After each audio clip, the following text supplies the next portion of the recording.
Deputy CM రగడ కుల తగాదాలుగా మారిందా అన్నది ఇది పెద్ద సమస్య అండి. తెలుగుదేశం వర్గాల్లో, తెలుగుదేశం నాయకత్వంలో కూడా ఇది ఒక భావన ఉంది.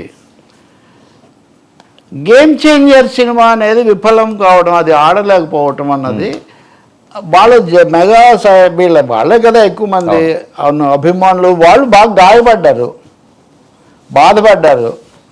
దీని మీద అది దాని ప్రభావం ఇటు మళ్ళీ అదే సమయంలో సరే బాలకృష్ణ సినిమా కూడా అప్పుడే వచ్చింది, అది యావరేజ్ ఒక మోస్తరుగా పోతుంది అంటున్నారు. డబ్బులేమో విక్టరీ వెంకటేష్కు వచ్చాయి, ఆ దెబ్బతో దిల్ రాజు మీద అటాక్స్, అది మళ్ళీ ఇంకొక టాపిక్. సో ఇక్కడ గేమ్ చేంజర్ విఫలం అవ్వటము, బాలీవుడ్లో మొదలైనటువంటి సమస్య ఒక విధంగా రాజకీయాల్లోకి మారి, అంతకుముందే కొంత ఎవరు సెకండ్ అనే చర్చ ఉంది కదా. సో ఇది ఒక గ్రామ స్థాయిలోకి కిందకి వెళ్ళేసరికి ఈ సినీ కమ్ పొలిటికల్ కమ్ సోషల్ క్లాష్గా ఇది మారింది. ఇదే సమయంలో మనం నిన్న మాట్లాడినట్టుగా ఏబి వెంకటేశ్వరరావు లాంటి వాళ్ళు చాలా బాహాటంగా కుల భాష మాట్లాడటము, జగన్ రాకుండా చేయాలంటే మనం తప్పకుండా మనము అంటే ఇక్కడ చాలా అండర్లైన్ మనము అంటే కులము అని ఆయన కుల సభల్లోనే చెప్తున్నారు. దీని మీద తెలుగుదేశం వాళ్ళకు కూడా పెద్ద సంతోషంగా లేదు. ఏబి వెంకటేశ్వరరావు అనవసరంగా మమ్మల్ని ఇరకాటంలో పెడుతున్నాడు, ఆయనకి ఇంకేం పదవి ఇచ్చే ఆలోచన చంద్రబాబుకి లేదు, పదవి రావడం లేదన్న ఒక అసంతృప్తి ఆయన అభిమానుల్లోనూ ఆయనలో ఉందో లేదో నాకు తెలియదు, ఆయన వెనుకున్న వాళ్ళల్లో మటుకు అది ఉంది. దాంతో వాళ్ళు అత్యస్తుంటే అదే సమయంలో ఈ సినిమా విఫలమైపోయి ఇది కూడా వచ్చేసరికి రాజకీయంగా తెలుగుదేశంలో నెంబర్ 2 తెలుగుదేశం జనసేన మధ్యలో వచ్చి ఇవన్నీ కూడా కలిసి ఏపీలో ఒక కులపరమైన విభజన. ఇప్పుడే మీరు చూడండి, హరిరామ జోగయ్య గారు ఇన్ని రోజులు ఆగిన ఎన్నెన్ని లేఖ ఎందుకు రాశాడు అంటే సమయమాణిక్యం అని ఎప్పుడు లెటర్ రాయాలో ఆయనకు బాగా తెలుసు. సో ఆ లేఖ నిన్న ఆయన విడుదల చేశారు. ఇప్పుడు కాపుల రిజర్వేషను పదవుల్లోకి తీసుకోవటము, ఈ చర్చలన్నీ కూడా ఇప్పుడు ముందుకు బయటికి వస్తున్నాయి.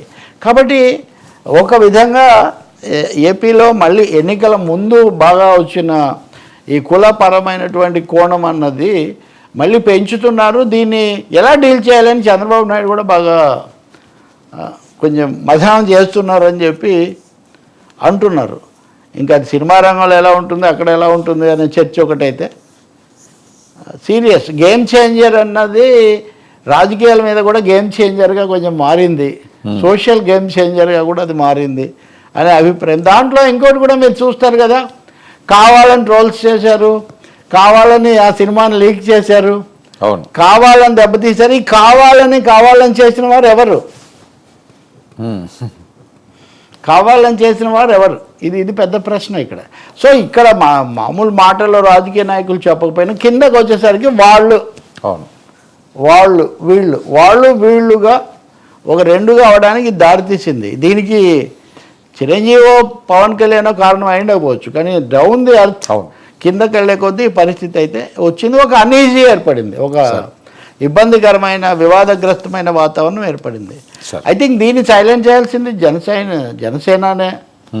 మరి ఆయన నిన్న పరోక్షంగా చెప్పడం కాదు, ప్రత్యక్షంగా మళ్ళీ ఆయన 1-2 సార్లు మీడియా ఆ విషయం మీద మాట్లాడితే తప్ప. ఇది ఎక్కడ మొదలైందంటే నిజం చెప్పాలంటే తిరుపతి కొండ దగ్గర క్షమాపణ చెప్పిన రోజు నుంచి తెలుగుదేశం వాళ్ళు అనేక రూపాల్లో మా ప్రభుత్వము, మేము పెద్దగా ఇదంతా ఉంటే ముఖ్యమంత్రి ఉండగా మీరు ఎలా క్షమాపణ చెప్తారు, మమ్మల్ని ఇరకాటంలో పెడతారు, ఇటువంటివన్నీ వాళ్ళు తీసుకొచ్చారు.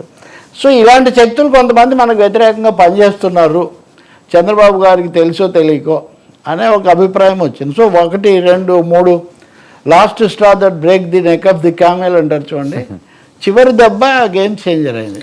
Of the record Chandrababu Naidu గారి నోటీసులో కూడా కొంతమంది పెద్దలు తీసుకువెళ్ళారట ఈ అంశాన్ని. ఏంటి మనమేంటి, మన ప్రస్థానం ఏంటి, ఇది మంద కదా, వేరే వాళ్ళు మనల్ని శాసించడం అంటే ఆ ఒక్క మాట తప్పించి వేరేదేమైనా ఉంటే నాతో చెప్పండి అని చెప్పి ఆయన ముక్కుసూటిగానే చెప్పారండి. ఆయనకి పెద్దగా పవన్ కళ్యాణ్ గారిని ఏదో చేయాలను, ఆయన ఏదో తక్కువ చేయాలని ఆలోచన అయితే చంద్రబాబు నాయుడు గారి దృష్టిలో పవన్ కళ్యాణ్ మీద ఆయనకి ఏం లేదు. ఆయన చాలా క్లీన్గా 2 బొమ్మలు పెట్టండి అన్నప్పుడే చెప్పాడు. లోకేష్ ఇంట్రెస్ట్లు కూడా కాపాడాలని ఉండొచ్చేమో, కానీ పవన్ కళ్యాణ్ ఏదో చేయాలని లేదు. కానీ ఇక్కడ ఒకటి బీజేపీ ఫ్యాక్టరు, 2 దీన్ని నెగిటివ్గా ఉపయోగించుకునే రైవల్గా ఉన్నటువంటి వైఎస్ఆర్ పార్టీ ఫ్యాక్టరు, 3వది ఎన్నికల్లో బాగా ప్రొవోక్ చేయబడినటువంటి రకరకాల క్యాస్ట్ గ్రూప్స్, కుల పెద్దలు, తర్వాత వాళ్ళకేం రాలేదు కదా.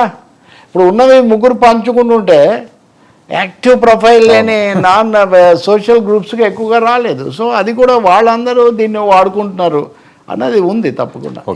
సార్ మరొక అది చాలా మంది ఆ రోజు అయితే పవన్ కళ్యాణ్ అలా చెప్పడం బాగుంది, బాధ్యత తీసుకున్నాడనే మాట మొదట వచ్చింది.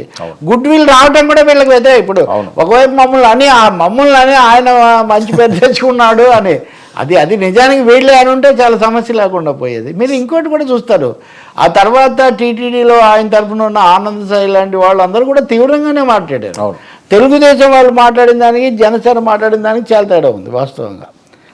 అవన్నీ రకరకాల కారణాలు కలిసి ఈ విధమైన పరిస్థితికి దారితీసాయి. బట్ నేను అనుకోవడం చంద్రబాబు చెప్పేశాడు, లోకేష్ చెప్పేశారు, వీళ్ళిద్దరూ నోరు తెరిచి ఇది వద్దు అని అనలేదు. ఇప్పుడు పవన్ కళ్యాణ్ ఏం చెప్తారు అన్నది ఆయన దీనికి ఎండ్ కార్డ్ వేయాల్సింది మటుకు పవన్ కళ్యాణ్. సార్ వైఎస్ ఇంకోటి సార్, చంద్రబాబు తన మాటల్లో పవన్ కళ్యాణ్ పేరు ప్రస్తావించలేదు. ఇప్పుడు లోకేష్ ఇవన్నీ చెప్తూ వారసత్వం ఇట్లాంటివి వచ్చినప్పుడు ఏదో ఒక విధంగా పవన్ కళ్యాణ్ పాత్ర అది కూడా కొంత ప్రస్తావన చేస్తుంటే బాగుండేది. మరి ఇంకా అది మీడియాలో డిబేటబుల్ కాలేదు కాబట్టి, కానీ అది కూడా కొంత వీళ్ళ కొరత కలిగించే అవకాశం ఉంది.